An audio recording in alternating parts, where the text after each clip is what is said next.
Welcome to Business Line's State of the Economy podcast, where you'll find insight, analysis, and the story behind the numbers.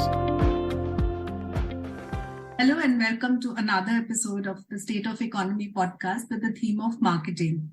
Today we explore the topic of festive season sales and marketing. This year, festive sales really boomed according to most industry reports. The Confederation of All India Traders estimated that on Diwali, retail markets across India did a record trade of rupees 3.75 lakh crore. But is India Inc. focusing too much of its energies on this period? Are we over-reliant on festive sales? Joining us today to discuss this are Shivakumar, operating partner at Advent International, and Sandeep Goyal, CEO at Rediffusion. Hello, Shiv and Sandeep. Welcome to the show. Hope you had a great Diwali and have recovered from the heartbreak of the World Cup cricket finals loss. Yes, thank you, Chitra. Lovely to be back on the program again, and wonderful to have Sandeep here. Yes, Chitra, I think the World Cup, defeat is now behind us, and it's been a good Diwali. So, looking forward to this chat today. Okay, so let's dive in. The data from festive sales is pouring in now, and it shows a lot of cause for cheer. Amazon has reported its best festive sales in 13 years with an 18% growth year on year. But that leads me to ask, is India Inc. over-reliant on this season? Is it splurging all its marketing muscle on this season? Here's the thing. Festivals have always been important, Chitra. Even when we are not an industrial or a services economy or purely an agriculture-based economy. So if you look at a number of the festivals, they are timed around the harvest season, at the successful completion of harvest, like in Pongal, like in Holi and things like that. And hence, there was always room for celebration to say, we've had a good harvest, we sold our crop, we make this money, and then let's go and buy something. So that's, in a sense, I would say the origin of it. Diwali is slightly different, which has a religious connotation. If you look at the festival market in India, it's estimated from various accounts that I have read about, is estimated to be close to $30 billion in the period, maybe August to November, straddling, starting with Ganesh Chaturthi, all the way to Diwali, including Puja and Onam, etc. If you look at that 30 billion, I think close to 55-60% of that is still physical retail sales, and the balance is online sales. That's what the data shows at this point of time. So if you look at 30 billion in the context of the consumption economy of India, assuming you take India's economy to about $3.3 trillion and you take consumption at about 60%, you're talking of 2,000 billion. So 30 billion on a base of 2,000 billion is a small number, but there's a lot of hype from brands and everybody around this. See, I look at it a bit differently. I think there was a certain amount of pent-up demand in the marketplace because of what we did not buy during COVID. So you had almost 4 years when a lot of buying was postponed. Because it was postponed, at some point of time that buying had to come back to reality. So I think this has been that 1 year when I wouldn't go as far as to call it revenge buying, but I think a lot of pent-up demand had finally built up, and this has been there for a good year.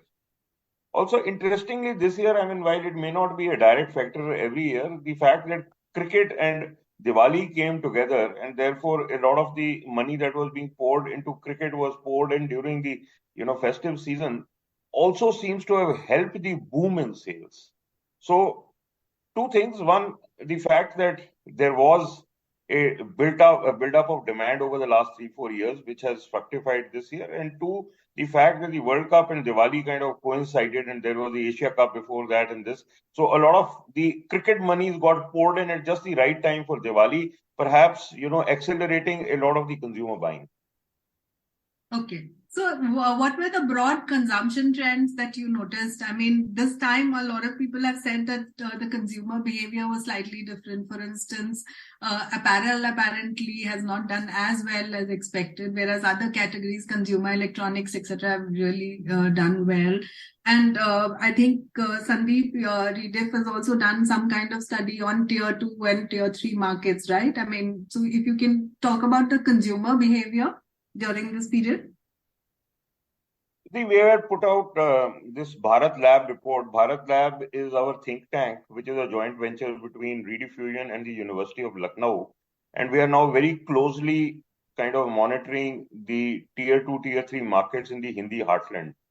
And as far back as August, September, when the study was conducted, that apparel would not do well was coming through very loud and clear. So it's in the report much before, Diwali. So now why it happened is something I'm not very sure about. As far as consumer durables was concerned, the outlook was very, very positive, and that has again come true. We also were very, very buoyant on home decor, paints, home renovation, which from whatever, we also work with a few brands in that category. The feedback has again been very, very positive. Again, both for paints as well as home decor and consumer durables, my take is a lot of people postponed buying those categories or, doing up the house primarily because of COVID. So it is a postponed demand which is, converted into reality in this season. Now, why people did not buy more, apparel or did not buy more of, personal care kind of products is something that I really don't have an answer for. Almost every year, every Diwali, and this year the Diwali coincided with the World Cup, and that benefits consumer electronics immensely.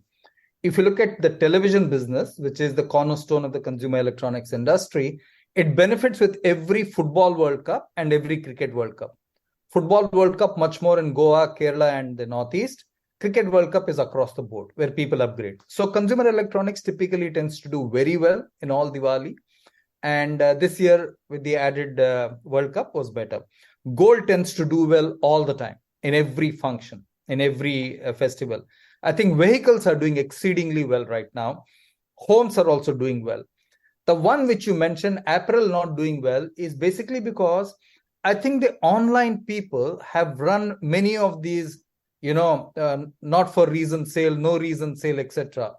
Apparel is on perpetual discounting of, buy 3, get 1 free, buy 3, get 2 free right through the year. So it's lost its charm in terms of sales and festive link. And I think that's been a huge shift. Paints, etc., continue. The challenge with this, everybody talks about a huge upsurge, Chitra, but the bigger challenge is consumers will not know this, but all brands recognize this, which is the management of the supply chain for a festival is absolutely crucial. Now, what happens? You have a lot of sales which are being reported. People never report to you the inventories in the shops or the returns, etc. So many a time, actually servicing the festive season is a loss for many companies because they end up with overstocking many a retailer. Because everybody is in the mood to push. Everybody thinks everybody gains, but that's not really true. Finally, the top brands gain. All the number 4, 5, 6, 7, etc., they tend to lose even in a festival season. Okay. That's very interesting. I didn't know that. And also this year, another trend we noticed is that, quick commerce, for instance, seems to have fueled some of the sales. We saw them get onto the party, the festival party, offering puja items, offering gold even. On Dhanteras, I think Blinkit was offering gold and even, all kinds of puja samagri. So, and also another trend we notice is people are just sending sweets across through Potter and other things, and not going personally to deliver that. Your take on all this? Shiv made a very interesting comment on gold, and that is another part of our analysis at the other think tank we run, which is the Red Lab. We witnessed this year, I think, a record Karwa Chauth. Now, in so many years, I have never seen so much of activity and so much of energy behind Karwa Chauth as a festival. I'm also seeing another very interesting trend. Till recently, Ganesh, for example, in Bombay used to be 1 day off on the first Visarjan and then a half day off when the final Visarjan day. This year, most offices have reported that most, at least local Maharashtrians for sure, and a lot of others have taken the whole week off for Ganesh. Now, my take is that if you're going to take the festival that seriously, one of the essential components to that wholehearted, celebration of the festival is also going to convert into shopping. I mean, interestingly, the last 3, 4, 5 days, if you ask anybody, the general response is everybody's on chutti for, Chhat Puja. Now, these were festivals which never used to receive the kind of attention and devotion in previous years. And somehow or the other, I don't know whether it is because of the overall mood of the country or whatever it is, but suddenly a lot many festivals which were not celebrated perhaps with as much of hype and as much of energy are suddenly finding a lot of support, and that automatically reflects itself into money being spent. The wallet becomes far more active if you've taken time off and you say this is a major festival and I'm going to take a week off from work. So it automatically reflects in consumer behavior linked to shopping.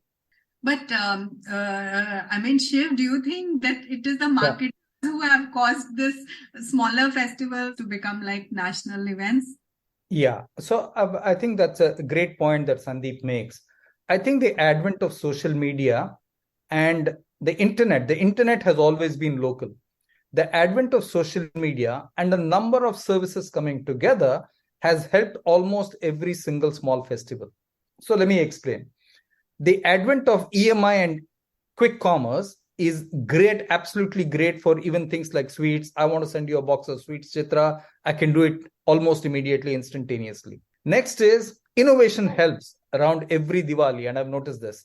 This year, the innovation has been around EVs as an example in vehicles, okay, and maybe new phones which have come through, okay. In terms of these smaller festivals, one of the things which is happening in all offices is we are seeing much more celebration of an Indian day during festivals.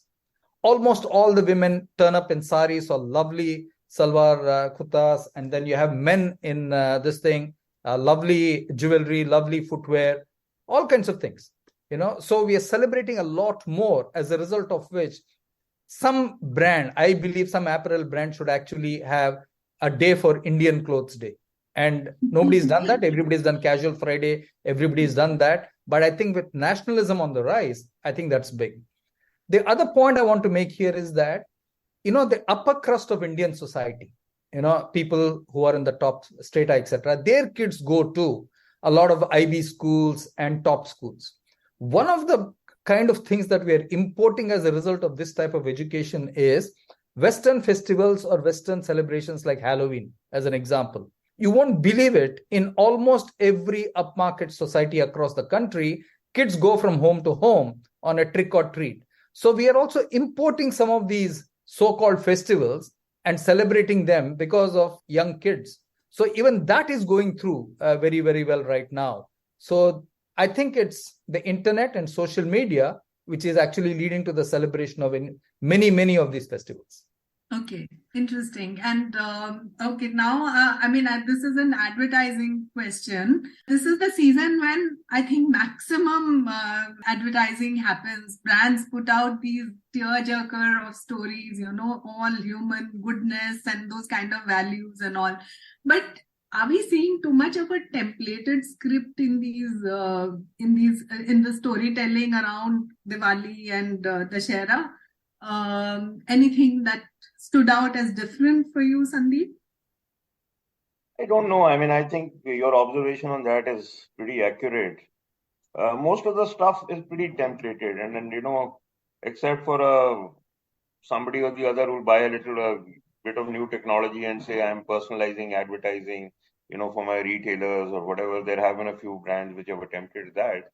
There's really been no new themes. you see very little advertising. I mean, I was looking at it this way. I watched, to the 8 hours of the final of the World Cup. And to be honest, I don't remember a single ad from that day, except the overwhelming feeling that the gutka guys and the, booze guys were the ones who were dominating most of the advertising. Most of them also used brand ambassadors, cricketers. Perhaps Shiv, you can. I think overall communication, Chitra, and your industry faces this more than anybody else. I think we are on a 24/7 treadmill in terms of communication. There's non-stop communication. You wake up at 3 a.m, you can take a feed from wherever it is, and you have new communication. So I think people are saturated, people are bored, and equally creativity is not coming from the big brands or the big houses. I think that's a fact of life. So I think we seriously need to ask ourselves, of all the money being spent around Diwali, is even 25% of it effective?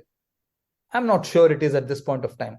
Everybody wants to produce their own version of a Diwali story, which is a father reprimanding a kid, or a mother reprimanding a kid, or a mother-in-law. So all kinds of angles are coming through, but I don't think any of them is sticking, in my book at least. Is India over-reliant, and how do you space out, but then you answered that. You said this is a tiny drop. But then, on the other hand, the festival season itself has got extended from 2 months or 3 months to nearly like 5 months. It goes on till Pongal, and then even, as you pointed out, smaller festivals. So is there going to be a festival fatigue that will set in? I don't think so. Because see, you must look at it much like a national festival which is run. Okay, like even Diwali is not big in some of the southern states, as an example. Okay. People don't spend the kind of money they spend in Diwali up north. Every festival has a lot of rituals. Like the cards ritual in the north is a very big thing. Not so elsewhere. Onam is very Kerala. Pujo is very, Bengal, etc. So you have national festivals, and then you have big regional festivals. And I think that's how you must look at it. That's one. Second is, are people being over-reliant? I think local brands will be very over-reliant on it. Not maybe national brands. For national brands, doing a puja is a part of the calendar, but not the most important thing. But if you are a West Bengal brand, then almost everything you do is around puja. That's your big bet. The other thing in India, why it happens, Chitra, is that we have a long chain. We have a huge bunch of retailers, close to 15 million retailers for every category. Everybody stocks up in the anticipation of good sales. Every year it happens. And hence, one of the things which is very important again for marketeers is the timing of Diwali. This year, the timing of Diwali was around the second week, 12th, 13th, 14th, etc. What happens to most consumer durables, and even people like cement, paints, etc., there's an absolute crash after the 14th.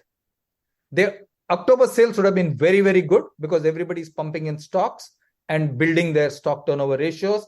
Come 14th, there's an absolute crash, and all the retailers who are not able to sell the inventory don't pay you on time. So you have a double whammy of excess inventory and late payment. That's the challenge with the over-reliance on festival by some brands. And I always say that a festival is a double-edged sword in India. It's better to be short than long. Every time you are long, you lose on inventory as well as, your margins and everything. When you're short, the system is clean and you'll have a good next month again.